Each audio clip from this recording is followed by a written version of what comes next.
അപ്പോഴേ നിങ്ങളെ ഇതുപോലെ ഉണ്ടാക്കി കഴിച്ചിട്ടുണ്ടോ? ഉലുവയുടെ ഇല കൊണ്ട് തോരനൊക്കെ ഉണ്ടാക്കി കഴിച്ചിട്ടുണ്ടായിരിക്കും. പക്ഷേ ചമ്മന്തി ഉണ്ടാക്കി കഴിച്ചിട്ടുണ്ടോ? അപ്പോൾ അതെങ്ങനെയാണ് ഉണ്ടാക്കുന്നതെന്ന് കണ്ടു നോക്കാവേ. ഉലുവയുടെ ഇല കയ്പ്പുണ്ടെന്ന് വിചാരിക്കുന്നുണ്ടായിരിക്കും. ഒട്ടും കയ്പ്പില്ല കേട്ടോ. ഇതുപോലെ ഉണ്ടാക്കി കഴിഞ്ഞാൽ കുട്ടികൾ പോലും കഴിക്കും. ഒരു പാൻ വെച്ച് നന്നായിട്ട് ചൂടായി വരുമ്പോഴത്തേനും അതിനകത്തേക്ക് ഒരു സ്പൂൺ എണ്ണ ഒഴിച്ച് കൊടുക്കുക. എണ്ണ ഒഴിന്ന് നന്നായിട്ട് ചൂടായി വരുമ്പോഴത്തേനും 1 ടേബിൾ സ്പൂൺ ഉഴുന്നാണ് ചേർത്ത് കൊടുക്കുന്നത്. ഉഴുന്നൊന്ന് ചൂടായി വരുമ്പം അതിൻ്റെ കളറൊന്ന് ചേഞ്ചായി വരുമ്പോഴത്തേനും നമുക്ക് അടുത്തതായിട്ട് ചേർത്ത് കൊടുക്കേണ്ടത് കാശ്മീരി മുളകാണ്. നമുക്ക് എരിവ് കുറവാണ് കാശ്മീരി മുളകിന്. അതുകൊണ്ട് ഒരു 5-6 എണ്ണമൊക്കെ ചേർത്താലും എരിവൊന്നും കൂടി വരത്തില്ല. അപ്പോൾ ഞാനൊരു കളറിന് വേണ്ടിയാണ് കാശ്മീരി മുളക് ചേർത്ത് കൊടുത്തത്. പിന്നെ നമുക്ക് ഇതിനകത്തേക്ക് എരിവിന് വേണ്ടി ഞാൻ കാന്താരി മുളകും കൂടെ ചേർത്ത് കൊടുക്കുന്നുണ്ട് കേട്ടോ. അപ്പോൾ എരിവ് ബാലൻസ് ആകും. പിന്നെ ഒരു 5-6 ചെറിയുള്ളിയും 3 വെളുത്തുള്ളിയാണ് ഇതിനകത്തേക്ക് ചേർത്ത് കൊടുക്കുന്നത്. ഇതും കൂടെ ചേർത്ത് കൊടുത്ത് നന്നായിട്ടൊന്ന് മിക്സ് ചെയ്യുക. അപ്പോൾ ഉലുവയുടെ ഇല എന്തൊക്കെ ഒത്തിരി ഗുണങ്ങളുള്ളതാണ് നമുക്കറിയാലോ. പ്രമേഹം ഉള്ളവർക്കൊക്കെ ഉലുവയുടെ ഇല നല്ലതാണ്. അതുപോലെ ദഹന സംബന്ധമായ ഗുണം ഒത്തിരി പ്രശ്നത്തിന് ഉലുവയ്ക്ക് നല്ല ഉപകാരമുണ്ട് കേട്ടോ അത് കഴിക്കുന്നത്. കാന്താരിമുളക് ഞാൻ പറഞ്ഞല്ലോ, നമ്മുടെ എരിവിനനുസരിച്ച് ഓരോരുത്തർക്കും ചിലർക്ക് എരിവ് കുറച്ചായിരിക്കും, കൂടുതലായിരിക്കും. അപ്പോൾ എരിവ് കൂടുതൽ വേണ്ടവർക്ക് ഒരു കുറച്ചും കൂടെ കാന്താരിമുളക് ചേർത്ത് കൊടുക്കാം. നല്ല ടേസ്റ്റാണ് കേട്ടോ. പിന്നെ ഒരു ചെറിയ പീസ് പുളിയാണ് ചേർത്ത് കൊടുത്തിരിക്കുന്നത്, നമ്മുടെ വാളംപുളി. അപ്പോൾ ചമ്മന്തി ആകുമ്പോൾ ഒരു ചെറിയ പുളി ഉണ്ടാകണമല്ലോ, അതാണ് അതിൻ്റെ ഒരു ടേസ്റ്റ് എന്ന് പറയുന്നത്. പിന്നെ അതുകൂടെ ചേർത്ത് കൊടുത്തതിന് ശേഷം നല്ല ഫ്രഷ് കറിവേപ്പില അതൊരു 2 തണ്ടങ്ങ് ചേർത്ത് കൊടുക്കുക.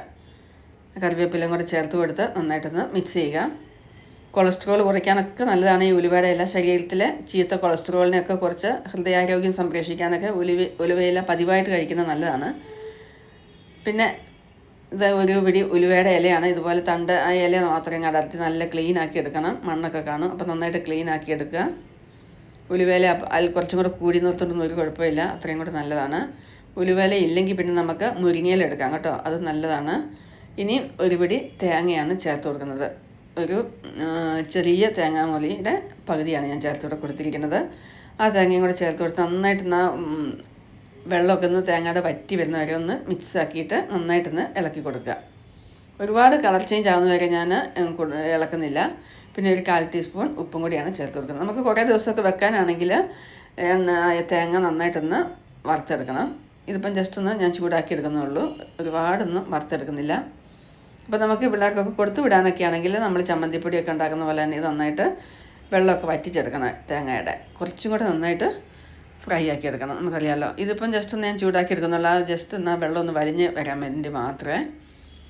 ഇത്രയും കഴിഞ്ഞതിന് ശേഷം നമുക്കൊന്ന് സ്റ്റൗ ഓഫ് ചെയ്ത് തണുക്കാൻ വേണ്ടി മാറ്റി വെക്കണം. അപ്പോൾ തണുത്തതിന് ശേഷം ഇതുപോലെ മിക്സിയുടെ ജാറിലേക്ക് ഇട്ട് കൊടുത്ത് ഇതൊന്ന് പൊടിച്ചെടുക്കണം. വെള്ളമൊന്നും തൊടണ്ട, ഇതുപോലെ പൊടിച്ചെടുക്കാം. നല്ല സൂപ്പർ ടേസ്റ്റി ആയിട്ടുള്ള ചട്നി ഇവിടെ തയ്യാറായിട്ടുണ്ട്. വിളർച്ച മാറാൻ ഇതിനകത്ത് ഇരുമ്പിൻ്റെ അംശമൊക്കെ ധാരാളം ഉള്ളതുകൊണ്ട് വിളർച്ചയുള്ളവർക്കൊക്കെ നല്ലതാണ് കേട്ടോ. 1 സ്പൂൺ എണ്ണ പച്ച വെളിച്ചെണ്ണയാണ് ഒഴിച്ചു കൊടുക്കുന്നത്. അതും കൂടെ ഒഴിച്ച് കൊടുത്തതിന് ശേഷം ഇത് നമുക്ക് നന്നായിട്ടൊന്ന് ഇതുപോലെ ഒന്ന് ഇളക്കി യോജിപ്പിക്കുക. എന്നിട്ട് നല്ല ചൂട് ചോറിനകത്തേക്ക് ഒരു അല്പം ഇട്ട് കൊടുത്ത് നന്നായിട്ട് ഇളക്കിയിട്ടും കഴിച്ചേ എന്താ ടേസ്റ്റ്. വേറെ ഒരു കറിയുടെ ആവശ്യമില്ല. നിങ്ങൾ ഒരിക്കലും ഇതുപോലെ ഉണ്ടാക്കി കഴിച്ചിട്ടുണ്ടാവില്ല. ഇതുപോലെ ഒന്ന് ഉണ്ടാക്കി കഴിക്കണം കേട്ടോ തീർച്ചയായിട്ടും. അപ്പോൾ ഉലുവ ഇഷ്ടമില്ലാത്തവർ പോലും ഇത് കഴിക്കും. ഇങ്ങനെ ഉണ്ടാക്കിയിട്ടുണ്ടെങ്കിൽ നിങ്ങളൊന്ന് തീർച്ചയായിട്ടും ട്രൈ ചെയ്ത് നോക്കുക. ഇഷ്ടപ്പെട്ടെങ്കിൽ തീർച്ചയായിട്ടും ഒന്ന് ലൈക്ക് ചെയ്യുക, ഷെയർ ചെയ്യുക, സബ്സ്ക്രൈബ് ചെയ്യുക. അപ്പം നിങ്ങൾ എല്ലാവരിലേക്കും ഇതൊന്ന് എത്തിക്കുക. അതുപോലെ തന്നെ മുടിയുടെയും ചർമ്മത്തിൻ്റെ ഒക്കെ ആരോഗ്യം സംരക്ഷിക്കാൻ ഉലുവയുടെ ഇല ഒത്തിരി നല്ലതാണ്. ശരീരഭാരം കുറയ്ക്കാൻ, ഒത്തിരി വെയിറ്റുള്ളവർക്ക് കുറയ്ക്കാനൊക്കെ ഉലുവയില ഒത്തിരി ഗുണം ചെയ്യുന്നുണ്ട്. അപ്പം ഒരുപാട് ഗുണങ്ങളുള്ള ഈ ഉലുവയുടെ ഇല ഇതുപോലെ ഒന്ന് വെറൈറ്റി ആയിട്ട് ഉണ്ടാക്കി കഴിച്ച് തീർച്ചയായിട്ടും നിങ്ങൾക്ക് ഇഷ്ടപ്പെടുമെന്ന് ഞാൻ വിശ്വസിക്കുന്നു. അപ്പം നമുക്ക് അടുത്ത വീഡിയോയിൽ കാണുന്നവരെ എല്ലാവർക്കും നല്ലൊരു ദിനം ആശംസിക്കുന്നു. Bye bye. അപ്പം വീഡിയോ ഷെയർ ചെയ്യാൻ മറക്കല്ലേ. ഓക്കെ.